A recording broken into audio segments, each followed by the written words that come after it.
Okay, we're going to pick up with chapter 28 of the Golden Bull. From the Treasury. Jomar had found Zepha, but he came away from her choked with emotion. When he entered the workshop, Sita was looking down at a large package with such concentration that for a moment he seemed unaware of Jomar's presence. Then he looked up sharply. "Did you find her?" Jomar nodded. "She's become a member of a little band of musicians that performs in the bazaar just inside the city walls." Sita looked around Jomar with bewilderment. "Where is she? Isn't she coming back to us?" "She's too frightened of Malik finding her here." "Her fears are real," Sita said. "I must tell Nari that we'll be unable to give Aban the ceremony she wants for him." "Wait. When the time comes, I'm to go and get her," Jomar said. "Zepha has agreed to return to sing and play at the ceremony." Sita looked with wonderment at Jomar. "She had every reason to refuse. Your sister has a generous heart." "Yes, she's generous, and more," Jomar said. "If Malik finds her, she will undergo the river ordeal, because she believes only guilty people fail the test. Like you, she accepts the judgment of the river. And because she does, I know she didn't take the lapis bead." "She didn't take the bead?" Sita stopped speaking, so lost in thought and confusion that Jomar finally pointed to the package on the table. "Is this what you brought back from the treasury?" As if grateful for the distraction, Sita eagerly took off the wrapping. He held up a beard of lapis almost as large as the bull's head and placed it underneath the bull's muzzle. He looked expectantly at Jomar. "Is this the kind of beard you had in mind?" "This is more wonderful than anything I imagined," Jomar said. Sita smiled. "I wanted to surprise you with this, but you surprised me by recognizing that the bull should be bearded." "But I didn't expect the beard to be of lapis," Jomar said.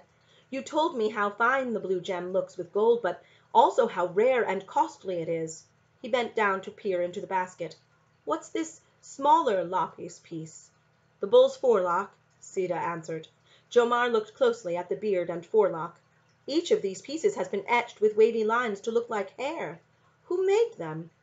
"Aban and I spent days working on the design for the lyre. I received permission from the music director to give drawings and precise instructions to a temple craftsman who works only with gems. He gave me the two eyes some time ago, but it took him much longer to carve and assemble the large and intricate beard and forelock." He turned over the beard. "Both are mounted on silver." Sita ran his hand over the pieces lovingly, then examined every detail of their complicated construction. "Heat up the tar," he finally said. "This will be the last time the bull requires it." Taking down one of his hammers, Sita told Jomar to hold the head steady on the work table while he attached the beard to the gilded head with long metal nails that he drove through the backing and into the wooden core. Sita dropped to his knees in front of the instrument. Instructing Jomar to hold it steady against the lyre's sound box, he attached the bull's head to the lyre with hot tar. Then he bound the head to the instrument with long strips of cotton. "The head is heavy with gold and lapis, so these strips must be kept in place until the tar hardens." Sita floated the cotton shroud over the lyre. The embellishment of the lyre had been completed, but instead of feeling jubilant, Jomar found all his worries about Zepha crowding him again. Jomar saw Sita studying him. "I asked you to put your concerns about Zepha aside, but I see you're too troubled to manage that," Sita said. "Even though I know that now she's safe with her little band, she's still in danger," Jomar said. "I've tried to put her out of my mind during the day, but I dream about her at night. I think the high priestess will do something to save you, but I know Malik will come back for Zepha and force her to take the river test." "If she's innocent, as you think she is, the sacred waters will establish this for all to see." "I want to believe you, but Zepha can't swim," Jomar said. "She'll fail the test whether or not she took the bead." "You have no faith in the wisdom of the sacred river?" Sita said. "I'm not certain," Jomar said, aware that Sita did believe in the test. "It must have happened that innocent people have drowned and guilty ones have been saved. All I'm sure of is that Zepha is innocent because she's willing to take the test." Sita listened to this outburst without a change of expression. "We see this differently, but—" He broke off as he heard Nari gasp, then heavy footsteps. Malik swept into the workroom. "You didn't expect me so soon, did you?" Malik said, his tone smug. I drove my crew hard, and we finished early. Has the little lyre player decided to come with me, or undergo the river test?" Jomar carefully drew in his breath. "My sister declares her innocence, and will take the test." Malak looked startled. Clearly he had not expected Zepha's decision, but he quickly took charge of the situation. He turned to Sita. "Bring the young thief to the bridge over the canal at noon tomorrow. Your wife brought the charge of theft, so she must be present." Malak's lips snapped shut. He left as abruptly as he'd entered. And we'll go on to the next chapter. Too much of a cliffhanger. Chapter 29, Bridge over the Canal. Sita shook his head sadly. "Go get Zepha. She must spend the night with us before she faces her ordeal." "I know you feel the river is trustworthy as a judge, but my father made me responsible for my sister," Jomar said. "I can't let her take the test. I'll take it in her place." Sita's eyes opened with surprise. "No, only people accused of a crime can undergo the ordeal." "I've thought of a way," Jomar said. "Will you tell Malak tomorrow that you and Nari now think I took the bead? He won't believe you, but he'll be forced to let the river decide if I'm guilty or not." Sita spoke after a long pause. "I must accept your plan. We'll never know how the river would have judged Zepha, but you'll survive because you didn't take the bead."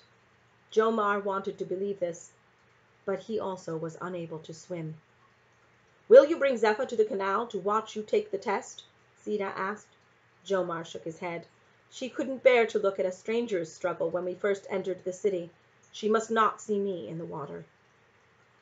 Early the next morning, Jomar, Sita, and Nari left the house. The walk to the canal was like a nightmare from his troubled sleep. The street was crowded with excited people all going toward the canal to witness the ordeal. Halfway to the bridge, Sita put his hand on Jomar's shoulder. Its firm, comforting weight remained there until they finally reached the canal. Standing on the bridge, Jomar looked down at the dirty blue-green water below and felt his knees weaken. The laughter and talk of those already on the bridge was an unwelcome buzz in his ears. Clearly in good spirits, they were waiting as if a celebration were about to begin. Malak loomed over the crowd, frowning as he looked around. "Where's the girl?" he barked at Sita. "She won't be coming," Sita said. "We thought it best to spare her the agony of seeing her brother take the test." "Her brother? What are you talking about?" Malak spit out. "It seems my quick-fingered apprentice tried to blame his sister for something he did himself," Sita said, with feigned anger. For a moment Malak was at a loss. Then his eyes darted to Nari. "You were the one to accuse the slave girl." Nari's chin went up. "My accusation was in error. I couldn't believe this farm boy would repay our kindness by stealing from us." Malak flung out his hand toward Nari in an angry gesture. Sita gave her a small, appreciative nod. Malak spoke to Jomar in a fierce whisper. "I don't care if she took the bead or not, but this scheme could cost you your life." Drawing himself up to his full height, Malak seemed about to lift Jomar up and fling him over the side of the bridge. Before Malak could act, Jomar ducked under his arm and pushed people aside. He opened his mouth wide, sucked in air, then jumped into the water below. Down, down he went into the murky canal. He had planned to spring up from the bottom, but the slippery silt prevented him from securing a firm footing. Thrashing wildly about in the dark water, Jomar lost all sense of direction. He felt his breath slowly leaving his lungs, and he could feel panic entering his mind, his body. Trying to orient himself in the canal, Jomar turned endlessly in the water. A weak light broke through above him. Suddenly remembering his panicked thrashing in the water when his reed boat sank, Jomar began to slowly and deliberately move his arms in wide circles. Amazingly, he rose up. Now he began moving his legs in the same circular movement, and found this doubled the speed of his rise to the surface. His head came out of the water and into the sunlight just before he thought his aching lungs would burst. Jomar spat out water, gulped in air, but never stopped moving his arms and legs. With his ears cleared, he heard shouts and snatches of heated conversation. "Innocent! I told you he'd come up!" "But he was under for a long time." "The banks are steep. Hard for him to climb out of the canal." Without the buoyancy of the deep water, Jomar's limbs now seemed to be made of stone. He could breathe, but he made no progress as he tried to move toward the bank. Suddenly he saw a blur of someone rushing toward the water from the bank high above him. Gamil.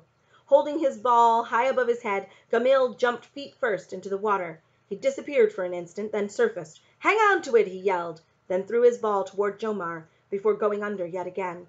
Jomar reached up and grabbed the inflated bladder. By clasping it to his chest with both hands, he kept his upper body out of the water and used his waning strength to move his legs. But instead of moving toward the bank, he spun in a circle. While he turned, he saw Gamil flailing his arms and sputtering each time his head rose from the canal. Jomar used one arm to grasp the ball and the other to paddle himself toward Gamil. Jomar felt the bank under his feet as soon as he reached him. Letting go of the ball, he held Gamil's head above the water. Clutching at the reeds that grew along the slope, he slowly pulled himself and Gamil out of the canal. As they made their way up the incline, Jomar lost his grip on the small slippery plants and started to slide back toward the cloudy water. Gamil grabbed his wrists to stop the fall. Then together they slowly climbed up the steep bank. When they reached the top, they sprawled flat on their stomachs, gasping for breath. Finally, they stood with their hands on their knees, their heads down. When their breathing grew steady, they looked up at each other. Grinning with relief, they moved forward and pounded each other on the back. On the bridge, Malik was moving toward them, with Sita and Nari close behind. "You've tricked me! You've all tricked me!" Malik shouted. "The wrong person was in the water. The little slave girl is the guilty one." He rushed at Jomar, one arm raised to strike him. Sita moved in and grabbed his arm. "The test has proved the boy innocent," he shouted, and the crowd roared its approval. Standing close to Malik, Jomar spoke in a manly tone he didn't know he possessed. "You'd be wise to leave both Sita and my sister alone. The high priestess Bitati has already punished you once. Now she's angry that you've put the temple's master goldsmith in jeopardy." Malik stopped, his face contorted with fear. "The high priestess? She knows of this?" He opened his mouth to say something more, but no words came out. He wheeled around, almost colliding with Sita and Nari in his rush to leave. As he scurried away, Malik's towering figure slowly diminished in size until it disappeared. And we'll pick up next time.